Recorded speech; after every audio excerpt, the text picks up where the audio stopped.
స్పేడెక్స్ ప్రయోగం సఫలం కావడంతో అంతరిక్షంలో మన దేశం మరింత పట్టు సాధించినట్లయిందని ఇస్రో విశ్రాంత శాస్త్రవేత్త మక్బూల్ అహ్మద్ తెలిపారు.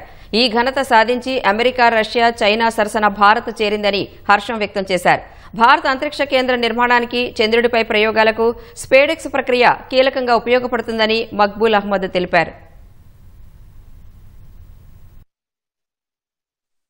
అది డాకింగ్ అయ్యేప్పుడు దాని యొక్క మూవ్మెంట్ ఎంత ఉండిందంటే 10 మిల్లీమీటర్ పర్ సెకండ్, ఒక క్షణానికి 1 సెంటీమీటర్ మాత్రమే వెళ్ళేది. అంత స్లోగా వెళ్తూ దానికి డాకింగ్ చేయాలంటే ప్రెసిషన్ చాలా ఎక్కువ మంచిగా ఉండాలి. దీనికోసం వాళ్ళు లేజర్ రేంజింగ్ ఫైండర్స్ అని, ఆ తర్వాత ప్రాక్సిమిటీ సెన్సర్స్ అని, ఇలాంటివి ఇంచుమించుగా 8 సెన్సర్స్ పెట్టారు. ఒక డెడికేటెడ్ కంప్యూటర్ లాంటిది పెట్టి రిలేటివ్ మోషన్స్ ఎలా ఉన్నాయి, రిలేటివ్ మోషన్ దానికంటే ఇది దగ్గరకు రావడంతో అంత సూక్ష్మంగా మీరు దగ్గరకు వెళ్ళినప్పుడు దాన్ని కంట్రోల్ చేస్తూ ఒక డాకింగ్ మెకానిజం, ఇంటర్నేషనల్ స్టాండర్డ్ మీదుగా డాకింగ్ మెకానిజం చేసి ఇది ఒక గొప్ప ఘనకార్యము ఇస్రో చేసింది. సో ఇప్పుడు మనము ఈ మనం చంద్రుడి మీదకి వెళ్ళి శాంపుల్ తీసుకురావడమో లేకుంటే భారతీయుని అంతరిక్షంలో పెట్టాలంటే ఈ స్పేడెక్స్ ఇంచుమించుగా ఒక మొదటి మెట్టు అది ఎక్కేసినట్లు మనం చెప్పగలం.